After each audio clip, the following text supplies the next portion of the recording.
हाँ, अपने आप को आत्मिक विकास नहीं होना है, हमें उसके लिए प्रयास करना है। तो लगातार हम लोग सीखते आ रहे हैं आत्मिक विकास के बारे में। तो आज भी उसके आधार पर हम लोग पढ़ेंगे कि आध्यात्मिक विकास में एक तरफा ना हो। तो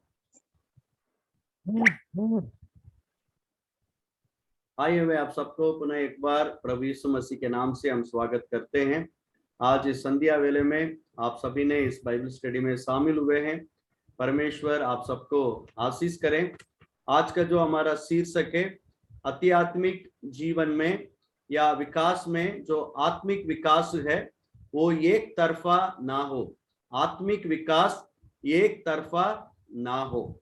मेरे प्रियो, हम लगातार पढ़ते आ रहे हैं, हमें आत्मिक जीवन में उन्नति पाना है, हम आत्मिक जीवन में विकास पाना है। हम सभी चाहते हैं हमारे बच्चे जैसे दिन पर दिन बढ़ते जाएं बुद्धि में और डील डोल में और पढ़ाई में, हर बातों में हमारे बच्चे जब विकसित होते हैं, बढ़ते हैं, हमें देखने में अच्छा लगता है। तो परमेश्वर भी हमसे यही चाहता है, उनके जो बच्चे हैं उन पर जो विश्वास करते हैं वे परमेश्वर पर बच्चे बनकर ना रहें, पर क्या करें, बढ़ते जाएं। मेरे प्रियो, जब हम आत्मिक जीवन में बढ़ने के बारे में हम बात करते हैं तो इसमें एक खास बात यह है जो आज हम सीखने जा रहे हैं, वो ये है कि आत्मिक जो विकास है वो एक तरफा ना हो। इसका मतलब क्या है? अभी आप कई लोग, अमीर लोगों को आप जरा देखिएगा, हम कई बार ऐसे होते हैं ना कि कुछ लोग, या अमीर लोगों को उदाहरण में लीजिए, प्रार्थना के जो जीवन है या हमारी जो प्रार्थना है वो हम खूब करते होंगे पिछले जिस समय हम प्रभु को ग्रहण किए हैं, और अभी हमारी प्रार्थना के जीवन में बहुत उन्नति हुआ होगा, हम बहुत प्रार्थना करने वाले होंगे। पर जब बाइबल पढ़ने की बात आती है तो उसमें हम क्या रह जाते हैं, पीछे रह जाते हैं। जब सुसमाचार प्रचार की बात आती है उसमें भी हम पीछे हो जाते हैं। आज जो हम बाइबल पढ़ने में सीखने जा रहे हैं, जो हमारी आत्मिक जो विकास है, उन्नति है, वो एक तरफ का नहीं है। केवल प्रार्थना, केवल बाइबल पढ़ना, केवल सुसमाचार सुनाना ही नहीं है। जो आत्मिक विकास है वो चारों तरफ है। हमें आत्मिक जीवन में हर एक बातों में बढ़ते जाना है। तो मेरे प्रियो, अभी मान के चले हमारे कोई बच्चे हैं तो उनके लिए हाथ भर लंबा होते जा रही है, और शरीर में और कोई जो पार्ट है, अंग है, उसमें बढ़ोतरी नहीं हो रही है, केवल एक दाहिने हाथ पर ऐसे बढ़ते जा रहा है। तो हमें कैसा लगेगा? हमें कैसा लगेगा? अच्छा लगेगा? नहीं लगेगा ना। यही है मेरे प्रिय, आज हम सीख रहे हैं जो है आत्मिक जीवन में हमारी जो विकास है वो एक तरफा नहीं होना चाहिए, वो चारों तरफ, हर बातों में हम आत्मिक जीवन में उन्नति पाना जरूरी है। पहले हमने सीखा आत्मिक उन्नति जरूरी है क्योंकि परमेश्वर चाहता है। दूसरा हमने देख रहे थे आत्मिक जीवन में विकास अपने आप को नहीं होना है, ऑटोमेटिक नहीं होगा, हमें उसके लिए प्रयास करना होगा। जब आत्मिक जीवन में उन्नति पाने के लिए, विकास होने के लिए हम प्रयास करते हैं तो वो भी एक तरफा भी नहीं होना चाहिए। हम हमारे आत्मिक जीवन में हर बातों में उन्नति पाना जरूरी है। तो आइए मेरे साथ पढ़िए एफिसियों की पत्री 4:15। एफिसियों की पत्री 4:15 जी। वरन प्रेम में सच्चाई से चलते हुए सब बातों में उसमें जो सिर है अर्थात मसीह में बढ़ते जाएं। हाँ जी, क्या लिखा है? वरन प्रेम में सच्चाई से चलते हुए सब बातों में उसमें जो सिर है अर्थात मसीह में बढ़ते जाएं। यहाँ क्या लिखा है? सब बातों में, एक बातों में नहीं है, केवल प्रार्थना में या केवल आराधना में या केवल सुसमाचार सुनाने में या केवल किसी और बातों में नहीं, आत्मिक जीवन में हमें कई बात होती है। आत्मिक जीवन सिर्फ एक ही नहीं है, केवल प्रार्थना नहीं है, केवल आराधना नहीं है, केवल बाइबल पढ़ना नहीं है। आत्मिक जीवन में कई भाग है, कई पहलू है। हमें हर पहलुओं में क्या करना है, हमें बढ़ते जाना है मेरे प्रिय। वो ही यहाँ लिखा है, प्रेम में सच्चाई से चलते हुए सब बातों में। एक बातों में मैंने पिछले साल से इस साल में अच्छा प्रार्थना करता हूँ, ओ मेरे आत्मिक जीवन में बड़ा उन्नति आ गया, ऐसे हम नहीं सोचना चाहिए। पिछले साल से इस साल हम ज्यादा गैर भाषा बोलते हैं, अन्य भाषा बोलते हैं, इसका मतलब यह नहीं है कि मेरी आत्मिक जीवन में उन्नति आ गया। नहीं, आत्मिक जीवन जो है वो सब बातों में होना जरूरत है। वो एक संतुलित आत्मिक विकास हमारे जीवन में जरूरी है। आइए एक और उदाहरण को हम देखेंगे। 2 कुरिन्थियों उसका 8 अध्याय और उसका वचन 7। 2 कुरिन्थियों इसलिए 8 अध्याय उसका 7। इसलिए जैसे तुम हर बात में अर्थात विश्वास, वचन, ज्ञान और सब प्रकार के यत्न में और उस प्रेम में जो हमसे रखते हो बढ़ते जाते हो, वैसे ही इस दान के काम में भी बढ़ते जाओ। हाँ जी, क्या लिखा है, बहुत एक अच्छी बात लिखा है। जैसे तुम हर बातों में, यहाँ पौलुस क्या बताते हैं, देखिए उन कुरिन्थियों के विश्वासियों को बताते हैं कि वो लोग जो कुरिन्थी की विश्वासी है वो आत्मिक जीवन में बढ़ते जा रहे हैं। किन किन बातों में बढ़ते जा रहे हैं, कोई बता सकते हैं? इस वचन में है, विश्वास में बढ़ते जा रहे हैं, वचन में बढ़ते जा रहे हैं, ज्ञान में बढ़ते जा रहे हैं और सब प्रकार के यत्न करने में बढ़ते जा रहे हैं और सेवक लोगों से प्रेम करने में भी वो बढ़ते जा रहे हैं। और क्या कह रहे हैं, जो हमसे रखते हो बढ़ते जाते हो, वैसा ही इस दान के काम में भी बढ़ते जाओ। वैसा ही इस दान के काम में भी बढ़ते जाओ। देखिए पौलुस कितने सुंदर तरीका से कहते हैं, उस कुरिन्थी जो विश्वासी है वे लोग विश्वास में बढ़ते थे, यानी उनके आत्मिक जीवन में, और वचन में बढ़ते थे और ज्ञान में बढ़ते थे और सेवक लोगों से क्या करते थे, प्रेम करते थे, पर दान के विषय में वो लोग पीछे थे। इसलिए पौलुस कहते हैं वैसे ही इस दान के काम में भी बढ़ते जाओ। यहाँ किस संदर्भ में पौलुस इस बातों को कहते हैं? 8 अध्याय की शुरुआत में देखिए क्या लिखा है, अब हे भाइयों, हम तुम्हें परमेश्वर के उस अनुग्रह का सुसमाचार देते हैं जो मकिदुनिया की कलीसियाओं पर हुआ है, कि क्लेश की बड़ी परीक्षा में उनके बड़े आनंद और भारी कंगालपन में उनकी उदारता बहुत बढ़ गई। तो यहाँ पौलुस क्या बताते हैं, पौलुस जो उधर जो क्लेश के साथ जो यानी कुछ कलीसिया के लिए वो उदाहरण में बताते हैं, बताते हुए पौलुस क्या कहते हैं उस दान के बारे में, वो 4 में, इस दान में और पवित्र लोगों की सेवा में भागी होने का अनुग्रह के विषय में हमसे बार बार बहुत विनती की, और जैसे हमने आशा की थी वैसे ही नहीं, वरन उन्होंने प्रभु को फिर परमेश्वर की इच्छा से हमको भी अपने आप को दे दिया। इसलिए हमने तीतुस को समझाया कि जैसे उसने पहले आरंभ किया था वैसा ही तुम्हारे बीच में इस दान के काम को पूरा भी कर लें। यानी जो कुरिन्थी कलीसिया में पौलुस ने बताया है, यहूदियों में जो यरूशलेम में रहने वाले जो पवित्र लोग हैं, उनकी जरूरत था, वो लोग कंगाल में थे या परेशानी में थे। तो इसलिए पौलुस ने एक योजना बनाया कि कुरिन्थियों की कलीसिया क्या करें कि अपने पहले हफ्ता में कुछ दान को इकट्ठे करके रखें और उसको जो तीतुस आएगा उनके हाथों में दें, और उस सारी दान को इकट्ठे करके तीतुस क्या करेगा, वहां जाकर वो उन सेवक लोगों के हाथों में वो दे देंगे। अभी कुरिन्थी कलीसिया को पौलुस क्या लिखते हैं, आप लोग बाकी बातों में उन्नति पा रहे हो, विश्वास में बढ़ते जा रहे हो, बहुत अच्छा लगता है, और ज्ञान में बढ़ते जा रहे हो, बहुत अच्छा लगता है, वचन में बढ़ते जा रहे हो, बहुत अच्छा लगता है, पर साथ में सेवक लोगों की दान देने में भी क्या करो, बढ़ते जाओ। इधर मैं दान के बारे में बात नहीं करता हूं, पर इधर पौलुस क्या बताना चाहता है कि हम एक ही बात में उन्नति नहीं पाना है। आत्मिक जीवन में कई पहलू है, उसमें हमें क्या करना, हर एक पहलुओं में हम आत्मिक जीवन में बढ़ते जाना जरूरत है।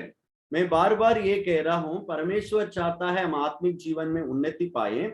हम बच्चे बनकर रहना परमेश्वर की इच्छा नहीं है। हम आत्मिक जीवन में उन्नति पाना है, और उन्नति अपने आप को नहीं होगा, उसके लिए हमें क्या करना पड़ेगा, प्रयास करना। और दूसरा तीसरा हम ये देख रहे हैं कि वो आत्मिक उन्नति जो है वो एक तरफा ना हो। हम हर बातों में हम आत्मिक जीवन में क्या करना है, हमें उन्नति पाना है। हालेलुया।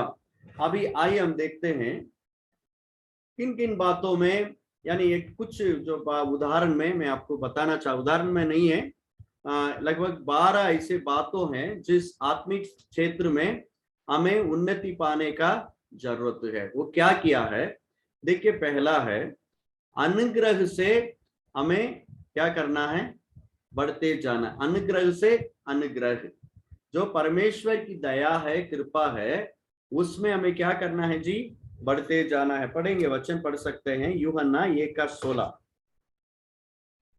यूहन्ना 1:16, यूहन्ना 1:16 पढ़ेंगे। हाँ जी भैया। क्योंकि उसकी परिपूर्णता में से हम सब ने प्राप्त किया, अर्थात अनुग्रह पर अनुग्रह। अच्छा, क्या लिखा है जी बहन बहन? क्योंकि उसकी परिपूर्णता में से हम सब ने प्राप्त किया, अर्थात अनुग्रह पर अनुग्रह। हाँ, क्या लिखा है, अनुग्रह से अनुग्रह। अगले हफ्ता प्रभु चाहेंगे तो हम इसके बारे में समझाएंगे, पर आज हम इन बातों को बताते हैं कि हम किन किन पहलुओं में हम हमारी आत्मिक जीवन में उन्नति होना है, वो बाइबल में बताया गया है, उसको मैं बताना चाहता हूँ। यूहन्ना 1:16 में हम देखते हैं, अनुग्रह से हम अनुग्रह पाते जाना है। इसका मतलब यह है, अनुग्रह जो परमेश्वर की अनुग्रह हमें मिलती है ना, उसमें भी विकास होना है। वो कैसे विकास होना है, उसका मतलब क्या है, वो अलग सब्जेक्ट है, पर उसमें भी हमें क्या करना है। दूसरा तीमुथियुस 2:1 में लिखा है, उसमें बलवंत होते जाओ। यानी परमेश्वर जो अनुग्रह हमें मिलता है उसमें हमें बलवंत होना, बढ़ते जाना है। और दूसरा हमें किस में बढ़ते जाना है, विश्वास से विश्वास। रोमियो 1:17 में लिखा है, पढ़ेंगे रोमियो 1:17, या नहीं तो रोमियो 4:20 पढ़िएगा।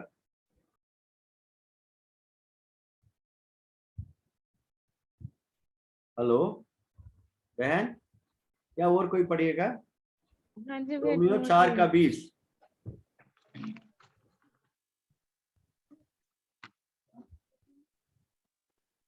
हेलो मैं ढूंढ रही हूँ, नहीं मिल रहा भैया, मिल नहीं रहा है मेरे को। ओके, लूका 17:5 पढ़ेंगे, लूका 17:5। हाँ जी भैया। तब प्रेरितों ने प्रभु से कहा, हमारा विश्वास बढ़ा। बस, प्रभु प्रेरितों ने यानी चेलों ने यीशु मसीह से क्या कहा, हमारा विश्वास बढ़ा। यानी जो हमने विश्वास हमारे अंदर है, उस विश्वास में हमें क्या करना है, बढ़ते जाना है। और तीसरा, इसमें हमें बढ़ते जाना है धार्मिकता से धार्मिकता। आप पढ़ सकते हैं प्रकाशित वाक्य 22:11, प्रकाशित वाक्य 22:11।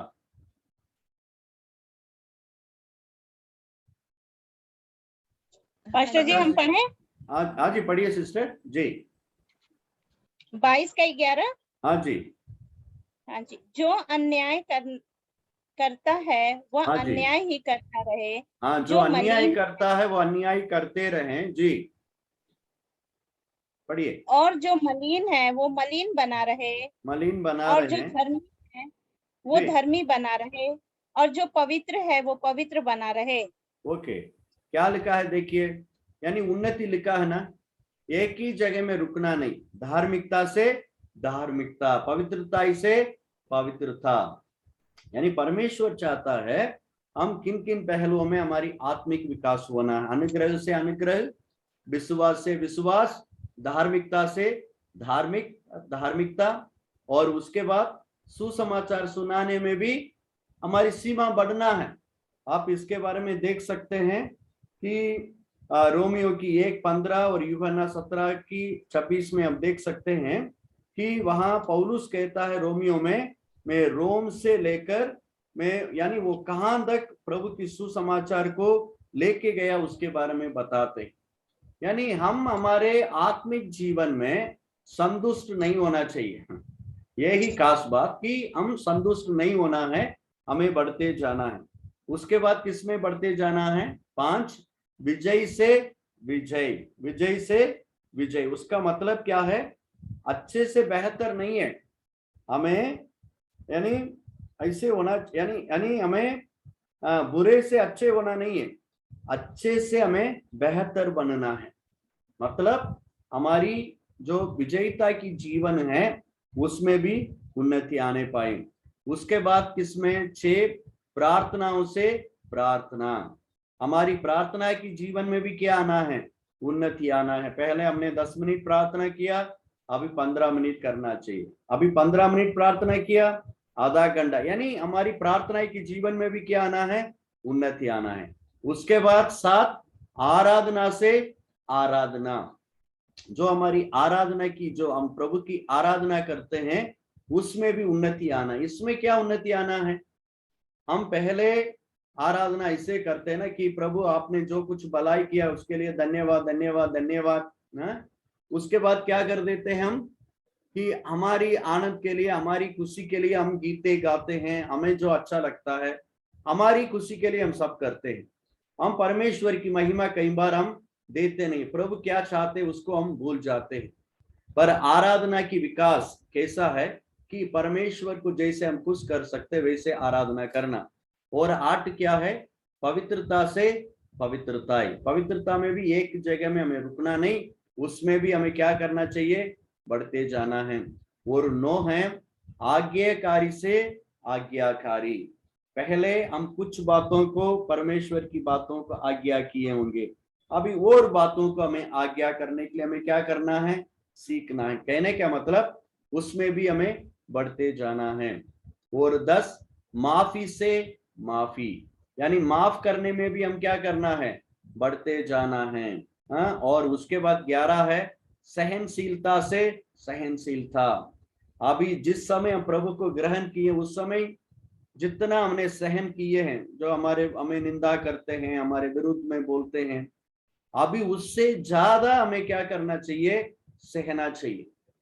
अभी कई लोग ऐसे होते हैं ना कि जब प्रभु को ग्रहण किए उस समय वो किसी को भी क्या करेंगे, कोई भी उनके विरुद्ध में गलती कर दिया, कोई गुनाह कर दिया, तुरंत क्या कर देंगे? हाँ प्रभु कहता है भैया माफ करना है, माफ कर देंगे। अब जैसे जैसे प्रभु में बढ़ते जाते हैं ना, उनका मन कठोर हो जाता है। अभी किसी को माफ करने के लिए उनको मन नहीं लगता है, वो माफ नहीं करते। ऐसे ही कई लोग जो शुरू में प्रभु में आते हैं उस समय उनके अंदर सहनशीलता बहुत ज्यादा होता है। हाँ हमें सहनशील होना चाहिए, प्रभु चाहता है, और ये बड़ी बहुत यानी उत्साह के साथ रहता है। पर जब 5 साल 10 साल हो जाता है, सहने का शक्ति क्या हो गया? गायब हो गया। पर मेरे प्रियो, परमेश्वर क्या चाहता है? हमें पहले से ज्यादा अभी सहना है, पहले से ज्यादा अभी हमें माफ करना है, पहले से ज्यादा अभी हमें आज्ञाओं को मानना है। और 12 है नम्रता से नम्रता, यानी पहले जितना हम दीन थे अभी उससे ज्यादा हमें दीन होने की जरूरत है। यानी ये ओवरऑल जो 12 बात इसमें हमने जो पहलुए बताए हैं, हम ये ओवरऑल हमारी आत्मिक विकास है।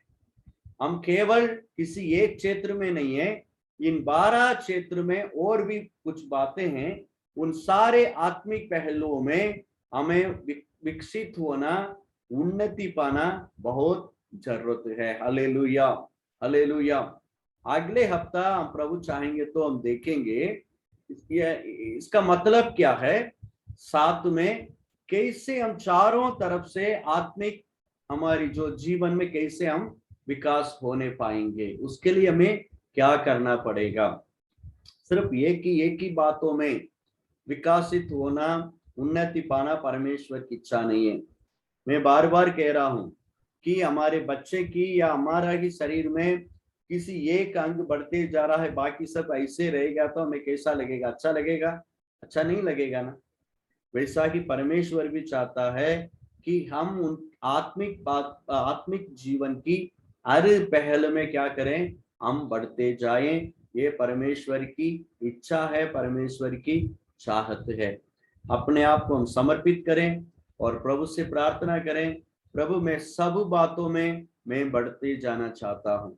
यफिसियों की 4:12 में, हम 12 की 15 में पढ़ रहे थे, पौलुस कहते हैं सब बातों में विकास हो, सब बातों में उन्नति हो। हमारी आत्मिक जीवन की हर पहलुओं में हमें उन्नति पाना जरूरत है।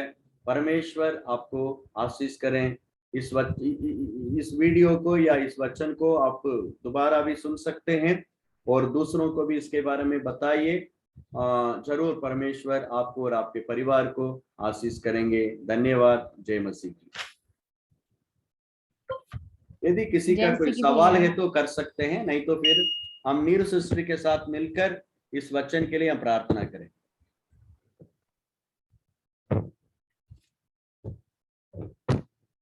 कोई सवाल या कुछ आप लोग बताना चाहते हैं तो बता सकते हैं, बोलिए। आइए नीर सिस्टर के साथ मिलकर प्रार्थना करें।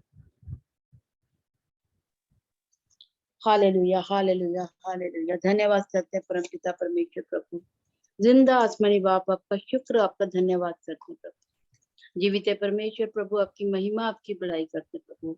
आपका अनुग्रह चाहते हैं पिता परमेश्वर प्रभु। आपके वचनों के लिए धन्यवाद करते हैं प्रभु जी, जो आपके दास ने हमें दिए हैं प्रभु जी। पिता परमेश्वर प्रभु, इन वचनों को प्रभु हम अपने जीवन में लागू कर सके प्रभु जी, इसके अनुसार चल सके प्रभु।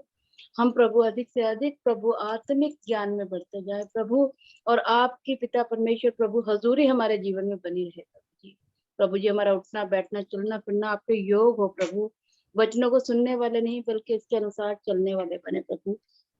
आपका अनुग्रह हमारे पे हो प्रभु, ताकि प्रभु हम प्रभु आपके बताए हुए रास्ते पे जा सके प्रभु जी। इस प्रभु जी मीटिंग में प्रभु आए हुए एक एक जन पर आपकी आशीष, आपकी बरकत चाहते हैं, एक एक परिवार पर आपका अनुग्रह चाहते हैं प्रभु जी।